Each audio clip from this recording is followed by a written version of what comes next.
License and Registration Show is brought to you by Wheelhouse Storage, luxury garage condos for all of your toys. Visit wheelhousestorage.com for more information. Now on to the show. And here we go. Welcome to the License and Registration Show. I am your host, Mike Ryu, and today we have a special guest coming to us from a special location in Jacksonville.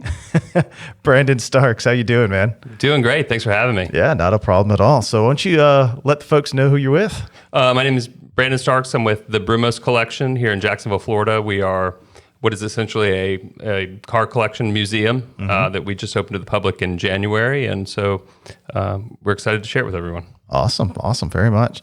So you've been with Brumos for quite a while. Correct. As a whole Since 2005. Okay, so 15 years, nice. And then growing up, like, was Brumos kind of, have you always seen Brumos on the horizon? Has it always meant something to you, or was it just kind of falling into? Growing up, I always thought it was really cool and everyone had heard of it. I actually grew up mainly on the golf course here. We ended up here. My dad went to work for the PGA Tour. And so growing up, that's what we did kind of competitively. And that's where all my friends were. And, as far close as we got to cars were posters on our wall and arguing over how to pronounce Porsche on the golf course. And now for the folks out there, what is the correct way to say it? The correct way to say it is Porsche. Porsche. Yes. So everyone running around saying Porsche. Yes, please stop. You sit in a rocking chair on a porch. Yes, exactly. Don't drive it around the track. It's one of those things that, it's awkward correcting people directly, but I can tell you it does get noticed. So it is Porsche. So growing up, of course, you looked into Brumos. It was always something cool. Were you into cars when you were younger? I was into cars, but part of cars is access, and so I didn't really have access to them. So I tinkered with everything that I had. I would tinker with my bikes and try to make those go faster. I love BMX, and that was kind of my deal. That was how I got close to things on wheels and did that. So growing up, that's what we did. Then when we turned 16, of course, we started.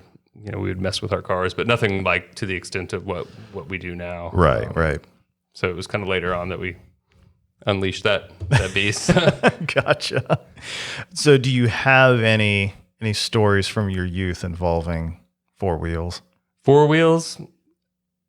Not so much. When I think back at it, I always remember kind of lusting after the cars that I saw, but again, it wasn't kind of the world that we were in. So, we'd read car magazines and look through it, but really it was the two wheels is how I kind of got my fix. And then later on, it was the four wheels. And so. Gotcha. So getting into Brumos, what was the story leading up to that? I wish it was kind of a romantic story, but really, I had reached a point in my life where I felt like I needed a real job, and I had no idea what I wanted to do. And so I went to Brumos, and I was looking for a position, and I was fortunate enough to get started at basically the bottom rung of the ladder, which was vehicle reconditioning at Lexus. Okay. And so what you do there is when a car is traded in, that's when the car's gone through and kind of rehabbed before it's offered for sale again. And so that's where I started, and I kind of loved every minute of it, and away we went. So what was Brumos like in the early 2000s? It was really a very special place, and I think that's how I ended up staying in kind of the automotive realm. It was more than just selling a car. When I started in 2005, it was an interesting time because the economy was just booming, and everybody was a mortgage broker or a realtor and buying 3 cars at a time. And so it was like, wow, this is amazing. But it was really a special place. And I think the one thing, about Brumos then, and I think even the former employees have now, is there's a certain pride that goes along with that association. And, even regardless of the dealership you worked at or the role you played, you were proud to be a Brumos employee. You were proud of what the racing team did on the weekends. Right. And you carried that through to your work. Gotcha. And Brumos, they had Lexus and Porsche. It was Lexus, Mercedes-Benz, and Mercedes-Benz and Porsche. And then Mercedes-Benz eventually had Smart Car for a while and Sprinter. But yeah, those three. Yeah. Those were the three. Gotcha. And all the way through the end of your tenure with the dealerships, and you ended as general manager? I did. So Okay. I was actually the last general manager at Brumos Porsche, and then the first general manager of Porsche Jacksonville after Okay.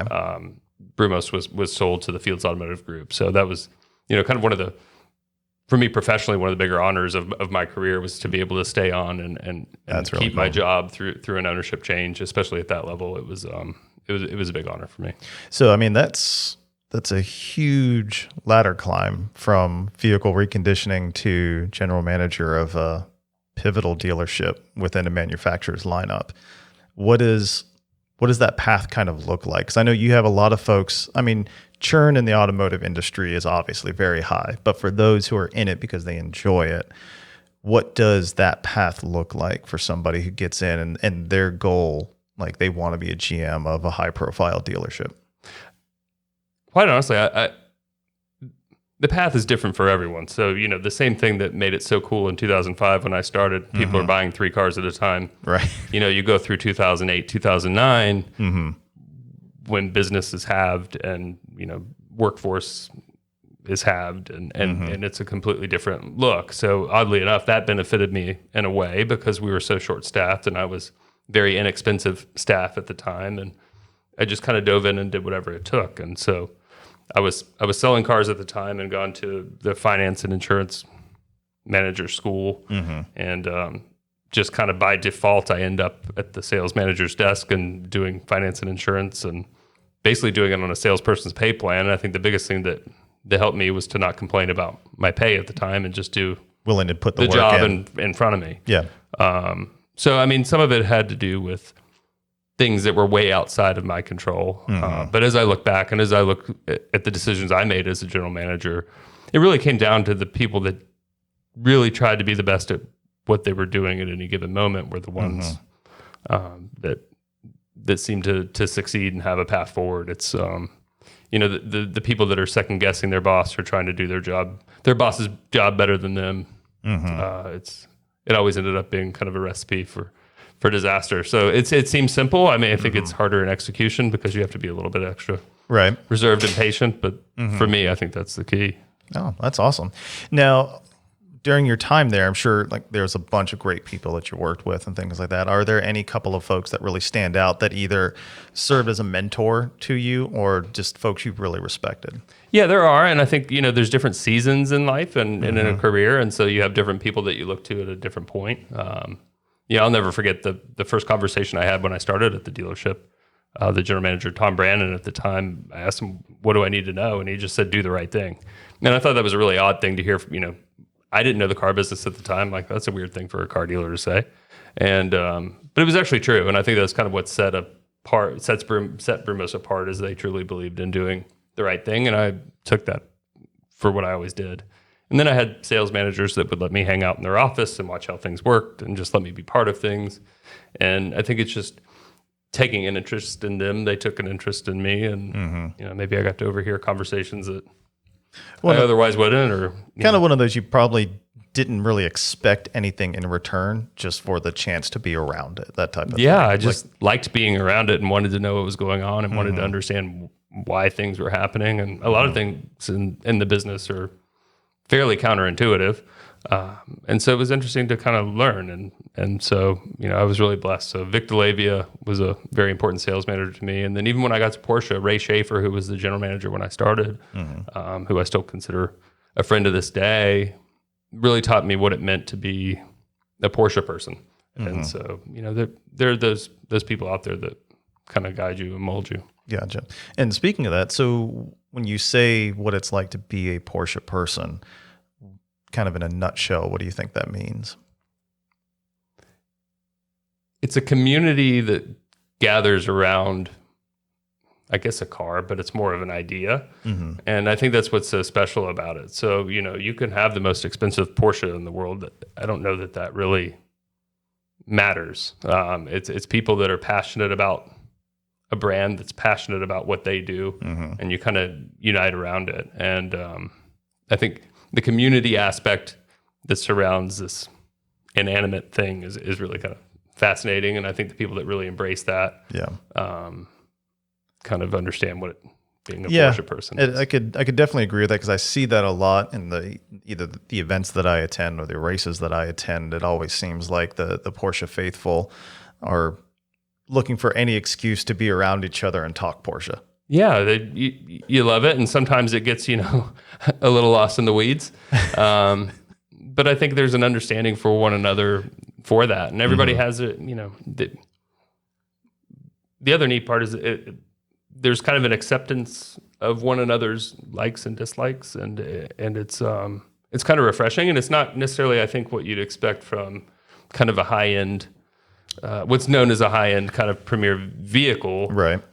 It's a very welcoming, good group of people, and there's something for everyone, and people find different things that they like about the cars. I mean, you'll find people that just collect the owner's manuals for the brochures, and that's their thing. So, but I think it's respected. Okay, well, that's your thing.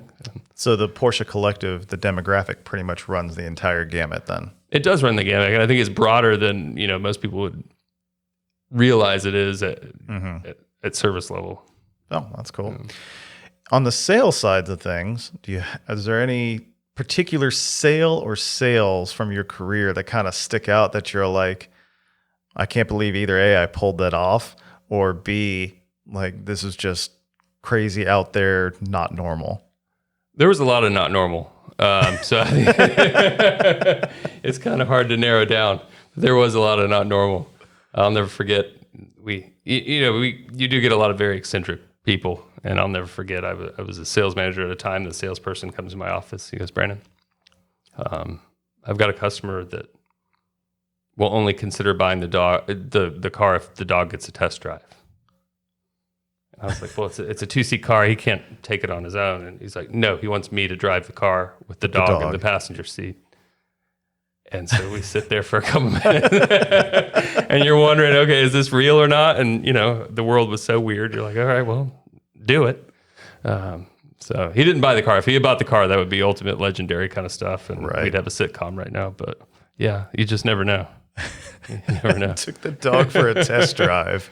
Exactly. That's fun. I mean, I think another one that stands out is, we would have customers. We had one customer would bring a magnifying glass when he picked up his car from service and would walk around the car with the magnifying glass to make sure that it was just as he had left it when he dropped it off. So the problem is when they drop them off, they don't look at it with the magnifying glass. So but when they come back, there's not really a comparable apples to apples. Frame of reference is a little different. But, yeah, but it was great. I got to meet a lot of very fascinating people. We did have the opportunity to sell Jerry Seinfeld a car, which was very cool.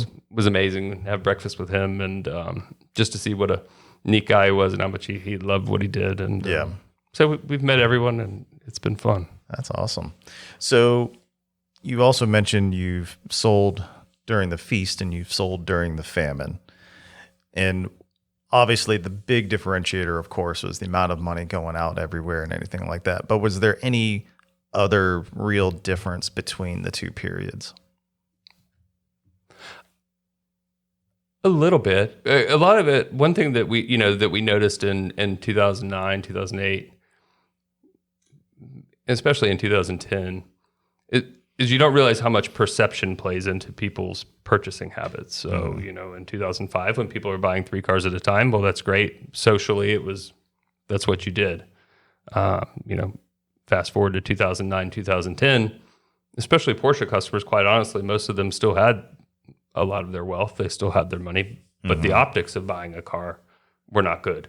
And so to find ways to make it okay to buy a car again, or, whether it's, okay, you have a red 911. Well, I'm going to order a brand new red 911 that looks exactly like yours. And maybe that's, something that might work for you. So, as a retailer, you find yourself fighting against both, the actual lack of an ability to buy versus the perceptions that are out there. And that was always very interesting, in the high line for us. But something I was curious about, was there a difference in the specs and by builds, I should say? So did you find prior to the crash that cars tended to be spec'd a little higher, maybe paint that was a little louder, things like that, versus post-crash for some of the builds, did they look a little more subdued in regards to paint or trim or wheels or anything else? Yeah, I would say absolutely. Our market, Jacksonville, is a little bit more of a conservative market anyway. I always laughed that I thought we could probably sell a camouflage Porsche faster than we could a yellow one.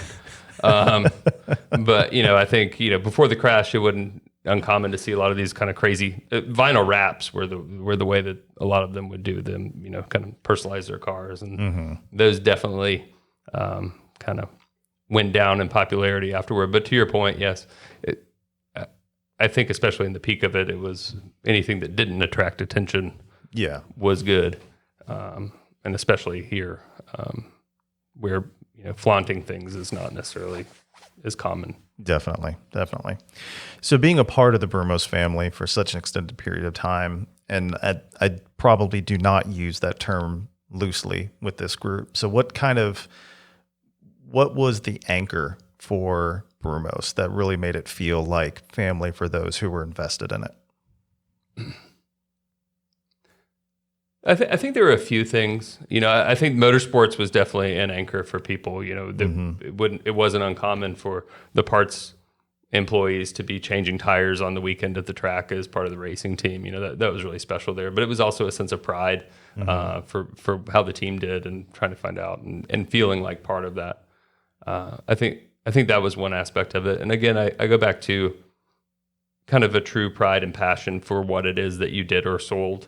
I ran deep. And so, I started at Lexus, like I said, and the staff, the salespeople, the managers, they were all as passionate about those Lexus cars as any, Porsche file is about a Porsche. And I always laugh. I think the customers are just as passionate too, except the Lexus customers are passionate about not thinking about their cars, where the Porsche people, that's all they want to think about, right? So it's, but they're equally as passionate about it.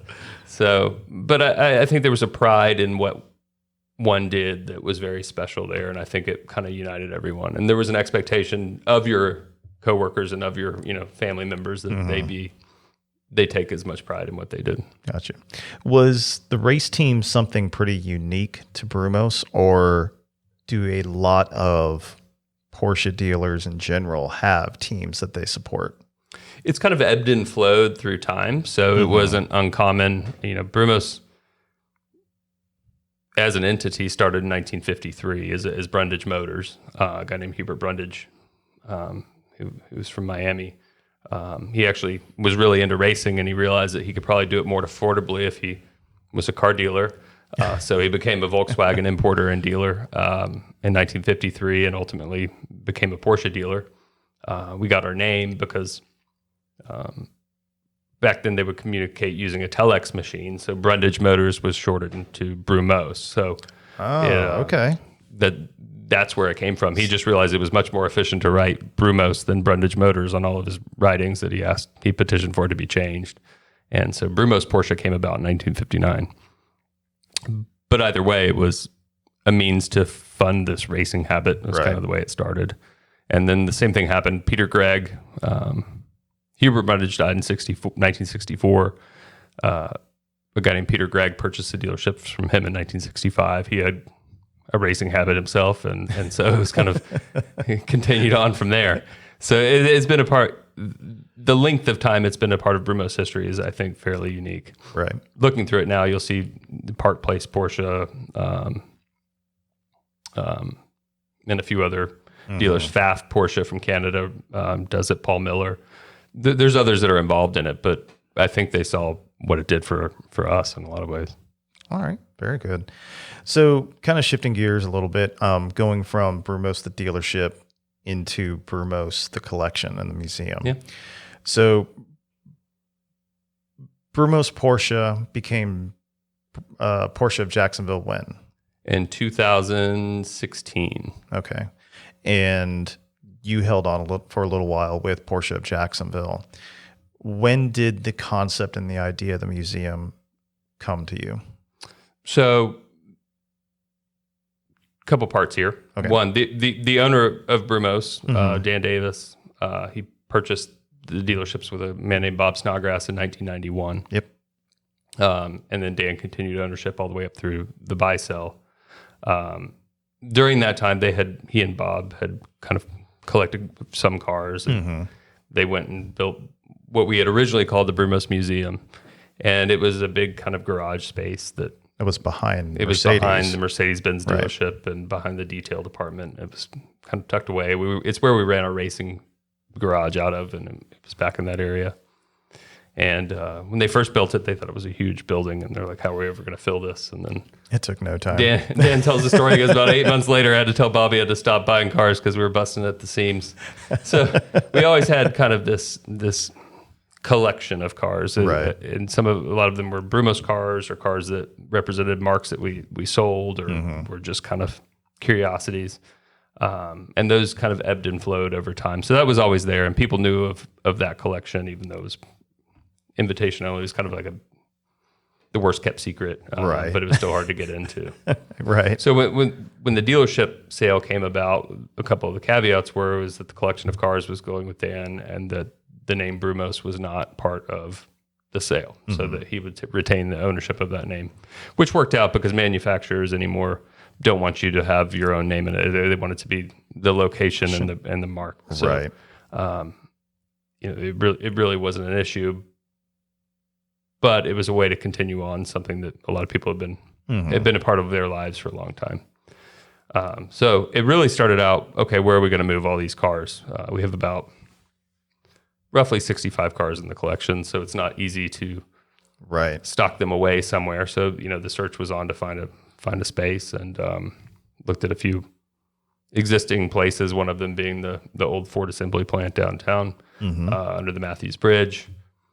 Aesthetically, it was great, but it's just too far gone structurally. So that was kind of used as a design inspiration for what was going to be just a building to store this private collection.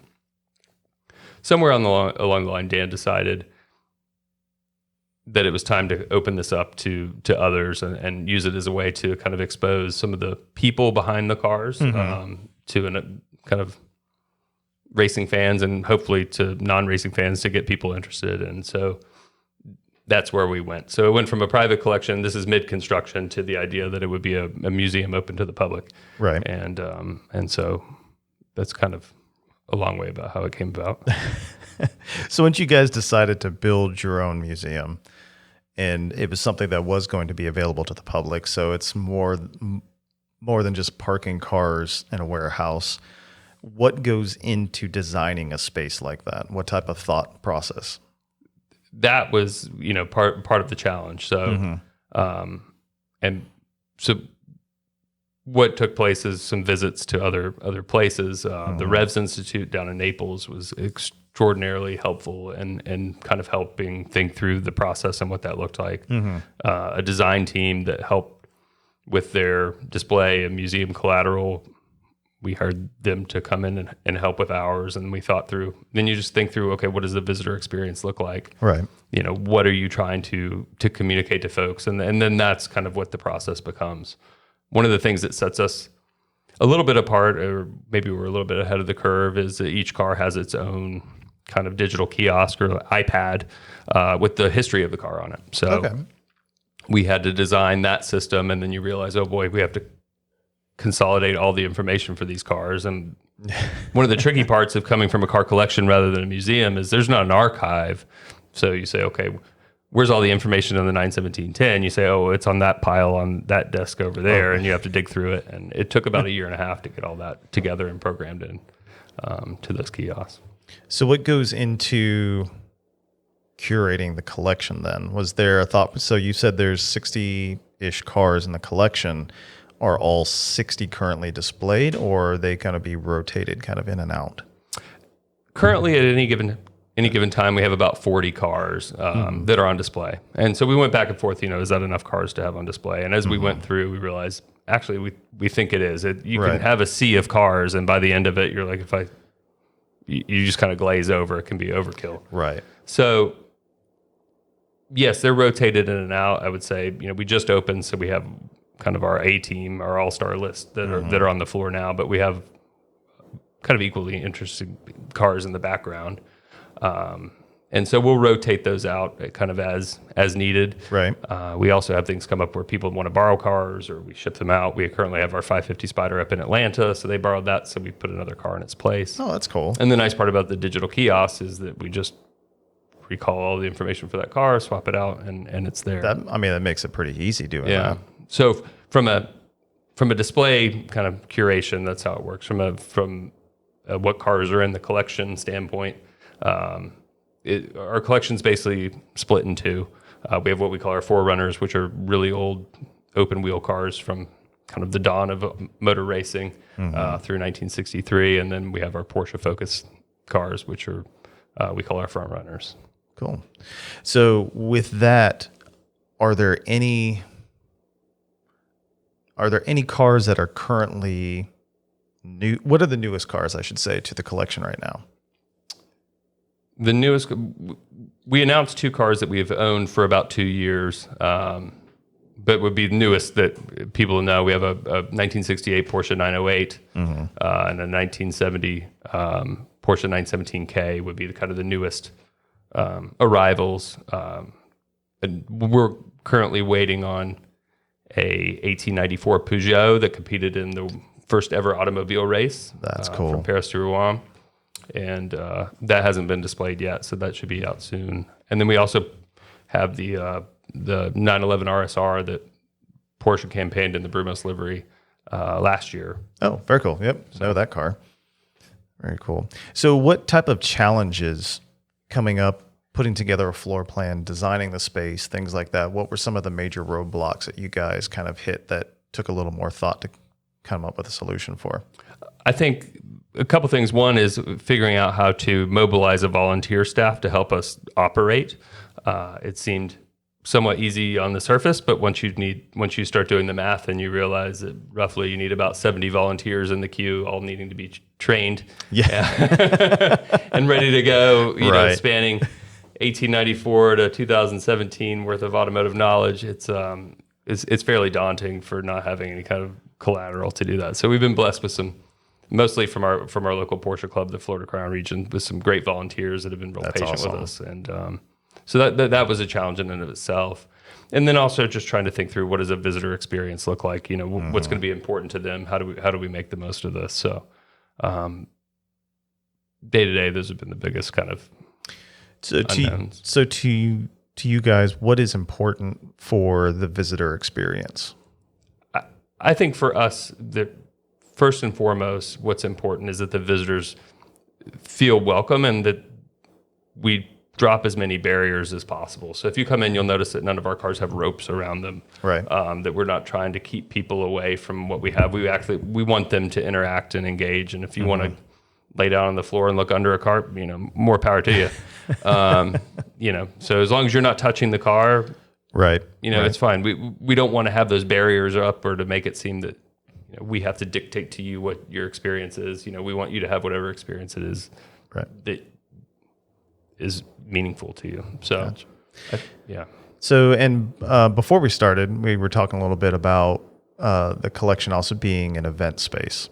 Now, is that something that is unique or not as common in regards to vehicle collections or vehicle museums, or is that actually rather common?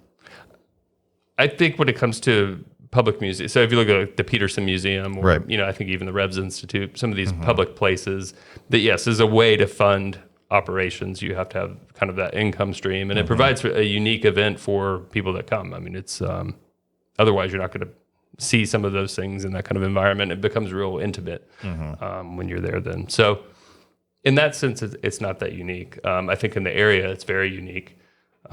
It's not just a car-themed place. You know, it's not 57 heaven. I mean, you know, there is this world-class, you know, collection that you can be around in top-of-the-line facilities. And so we have a unique product to offer people. Were events at the front of your mind when designing the floor plan? Eventually. So yeah, not necessarily when the floor plan was originally designed for a private collection. Once we realized we needed to go public, we had to change, and we actually added a whole second floor mezzanine very nice. to accommodate that. Looking back, I think we wish we had made that even bigger, but we have some other flex spaces that provide for space for enough people that I think it'll be fine. That's awesome. So what size events can the facility hold? We could go all the way up, 250 people seated probably if we use the garage. It depends on if you want to add tents. The facility itself is 35,000 square feet. Oh, wow. Most of that is inhabitable. So, you can use a lot of the space. I think it would just be being creative about how people want to use it. It's a lot of flexibility in the floor plan. Yeah. And I always go to, having the events there's something to be said for an intimate experience where it feels like your guests are getting something that others may not have access to. That, I always kind of try to, in the conversations I've had, I've tried to remind folks that there's something to be said for kind of a smaller group. Now, is there competition between museums? And if so, like if there is, does it tend to be more friendly competition, or do you have some that are like, there's a couple black sheep in the museum circle that are like, they're always trying to one up everybody and not sharing or not communicating or things like that? Well, I mean, we come from motorsport. We're always competitive. Right. But I think it comes down to, what are they doing and what could we be doing that is just as kind of value and cool. So, right. With COVID happening now, that's kind of been where our thoughts are, is what can we do that they're not doing that might provide some insight or an experience for people digitally.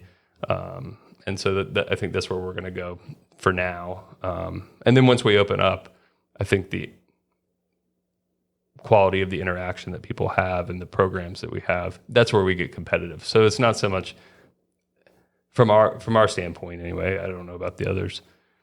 It's not so much of a competition for what you have, what they don't have. It's what are you providing? What are you using your space and assets for that maybe the other people aren't? Gotcha. And you guys, I guess, had a soft opening prior to everything happening.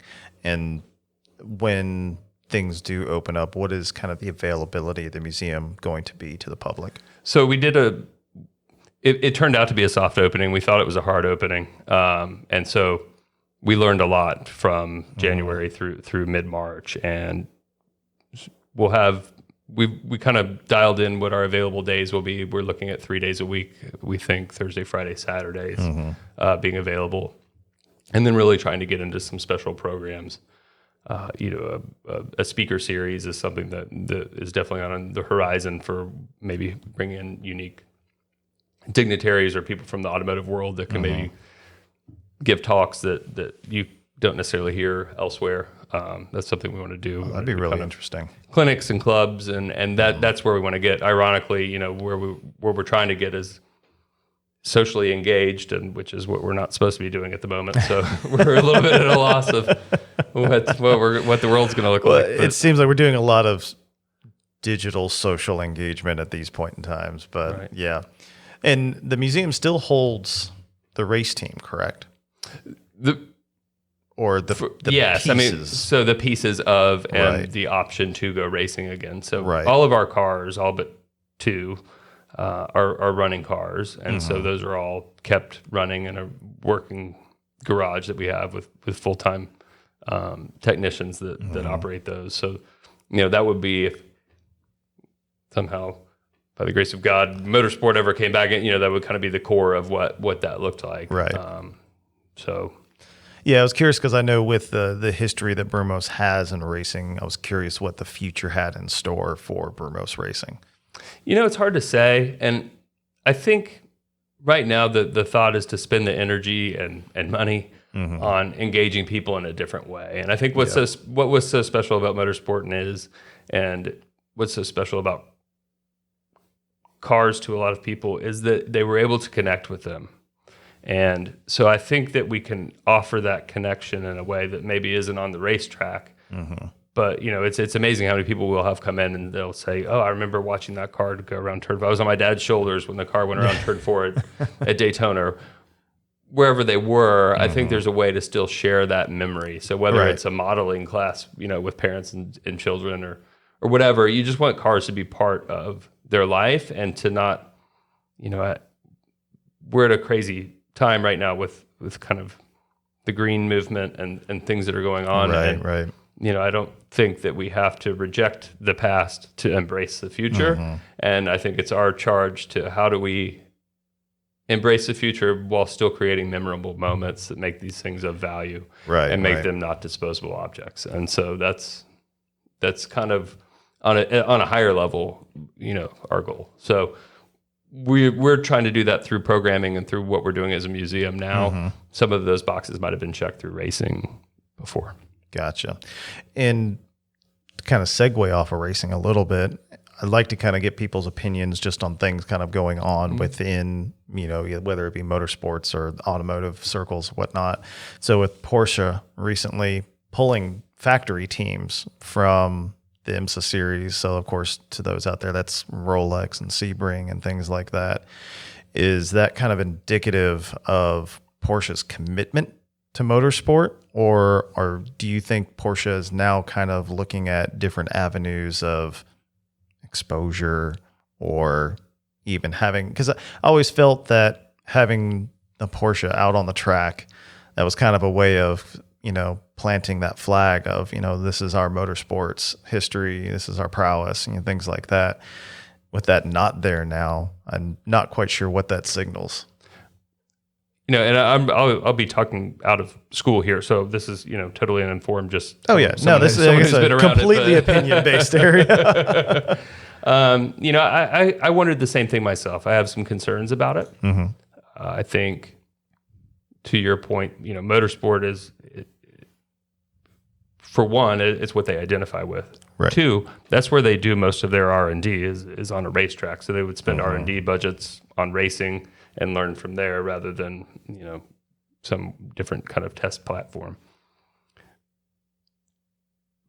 Two, it's concerning to me because there are privateer teams that depend on Porsche or choose Porsche to back up their race cars, that you wonder if Porsche's not racing as a factory, are they as committed to Porsche still because Porsche's not there themselves? I don't know. Right. But I think more than anything, it probably just points to where we are.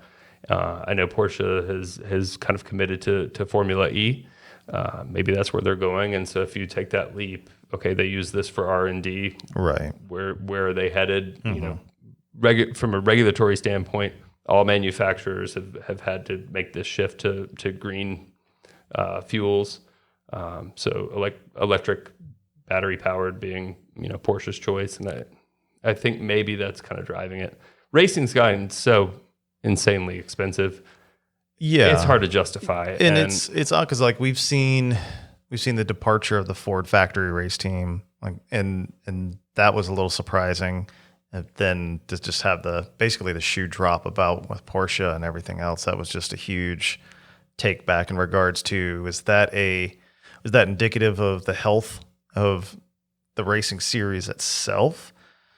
Because I know we've seen with IMSA, the Rolex field over the last several years has gotten significantly smaller year by year.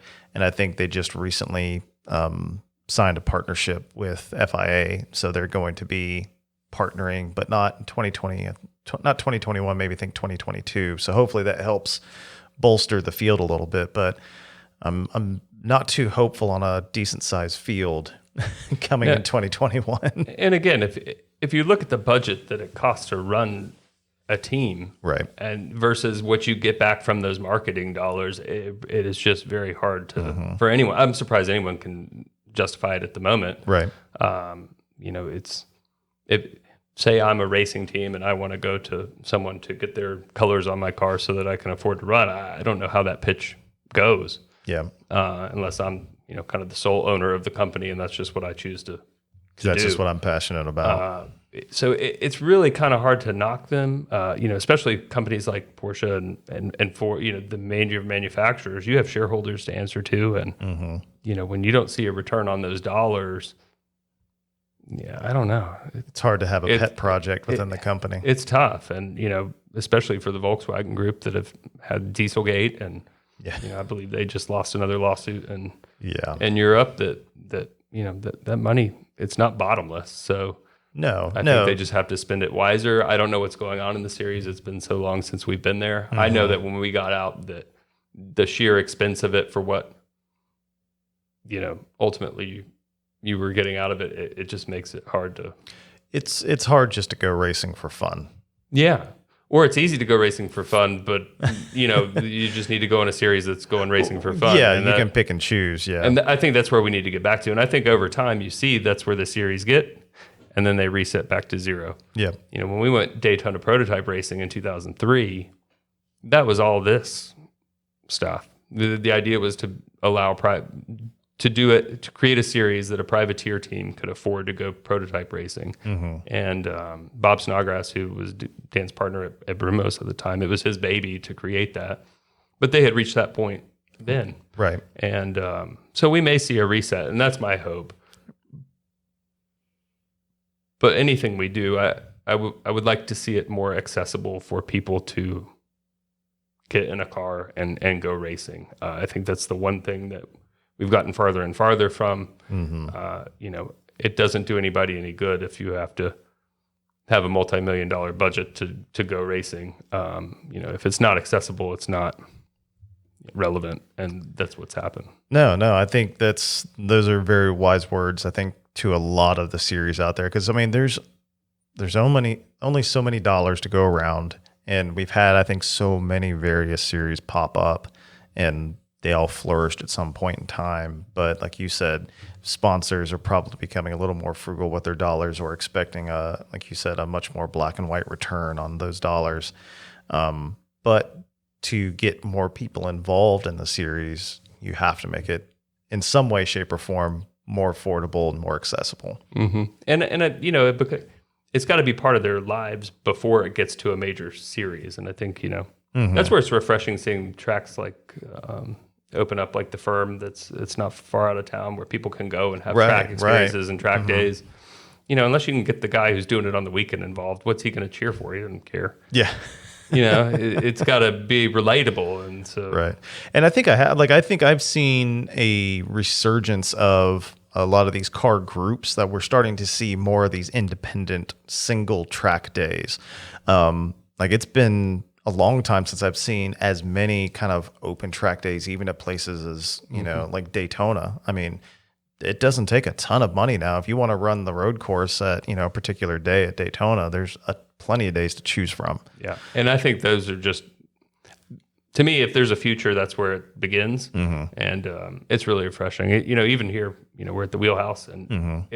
I think it's just amazing to see the owners here get together, and they go do track days and drives together, and they're forming a community. Mm-hmm. And, I think that's where it begins, is with these communities. And so I don't know. But yeah, I would just encourage everyone to be welcoming if anyone ever wants to get involved. Break the barriers down and kind of teach them the ropes, because mm-hmm. it's important that we're all. Definitely. And as far as some of the cars within the Brumos collection now, do any of them ever come out of the collection to get onto the track? They do. We've taken a couple year hiatus because of building projects and moving. Of course, and all of yeah. That. It's not unusual for us to go to Indianapolis before the Indy 500 to run the kind of historic laps on the mm-hmm. on the Saturday before the race. That's amazing. They have an event called Miller's at Milwaukee in the summertime that I know that we'll get back involved with. So getting those cars out, Rinsport events, and the 24 minutes of Daytona before the 24 hours, mm-hmm. we'll do stuff like that. And the plan is to do a demo day at the museum too, once a year, where we'll set up some bleachers and bring the cars out of the museum, and people can come see them run and hear them, and very cool, and be part of it. You guys did some joint events too with the Amelia Island Concourse this year. How did that go? It was outstanding. I mean, I think we were caught a little flat-footed. We knew Amelia Island would draw some traffic in and, mm-hmm. and be big, but it was incredible to have both things going on at the same time. And I think I'd like to see. I think there's definitely ways that relationship will evolve over time. Everyone just kind of had to see who we were. Well, it was super fresh. I mean, we were, still showing volunteers where to park. Right. So it's, as time goes on, I'm really excited to see what things can become, and the relationships that we can, we can build. And that's kind of a unique thing about being in this business. In the car business, yes, you have direct competitors and people that you were trying to beat.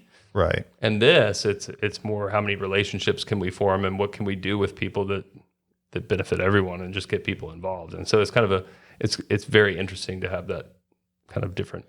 So now, level. So you're basically saying the museum is like always actively looking for those types of partnerships that. I think we're open to finding out whatever we can do that benefits both. It gets people engaged. Yeah, I think that's where we are. So as we're learning who we are, that's one thing that we've identified is we want to be a part of things. And so we were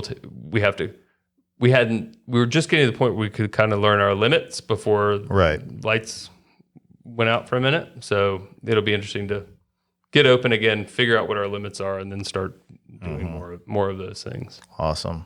So as we kind of wrap things up a little bit, I know we've talked a lot about your career with Brumos Racing, the museum, everything in between.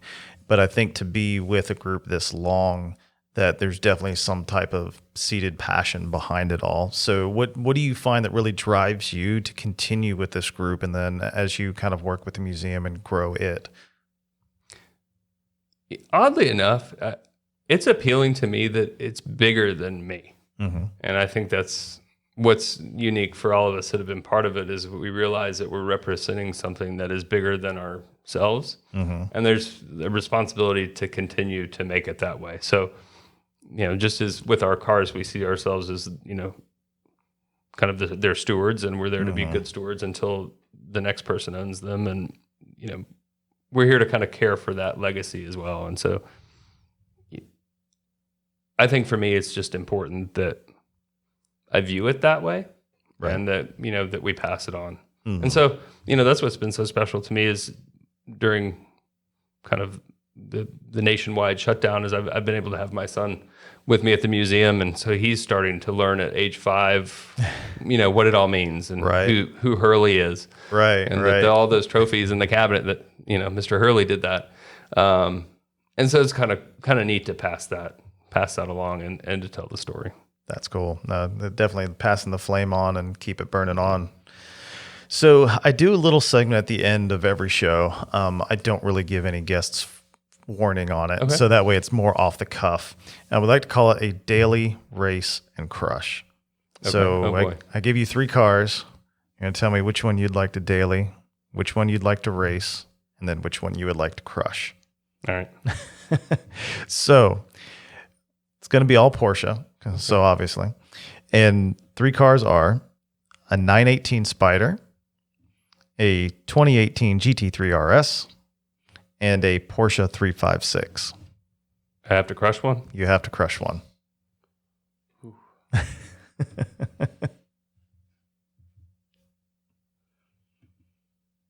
That's a tricky one.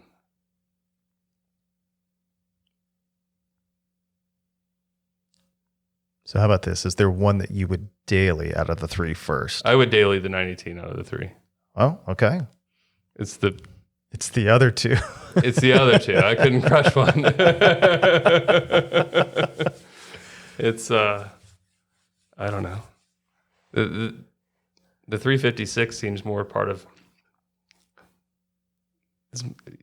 They would kill me to crush it, but so it's not ideally a track car, but yeah. So I would say the 918, and then I don't know. I'm going to keep the 356. I think I could replace the RS. That's true. You could, at least a lot easier than you could the 356. Yeah, I don't feel like it's such a responsibility to preservation. I figured, especially with someone that's running a museum. See, if it had XE, then it wouldn't be a problem to daily it. But I'm too hot-natured. Well, awesome. Well, Brett, I want to thank you very much for taking time out of your day, coming out, talking to us, speaking a little bit about the Brumos history and legacy, I should say, really, and then moving on into the museum as well. So we'll make sure we put all of the museum's contact information. And then I guess as things kind of begin to come back to life and in and around the general public, everyone, I definitely make sure we look forward to the museum opening and back up and kind of getting back to normal. Please, and shameless plug, but please follow us on social media at the Brumos Collection on Instagram, and we're on Facebook.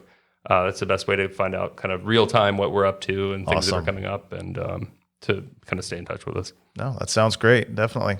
And again, to everybody that's out there, whether you're watching or listening, don't forget, like, comment, subscribe. All of Brumos's information, again, will be down in the description. And if you're ever in the Jacksonville, Florida area, you're into cars in any way, shape, or fashion, look them up. You will not be disappointed, I promise. Awesome. Again, Thank Brandon, you so much. thank you very much. Bye, everybody. Are you ready to see somebody's need for speed? I can put our wings in the wind faster than you could ever believe. Are you ready to rock? Fun that don't ever stop.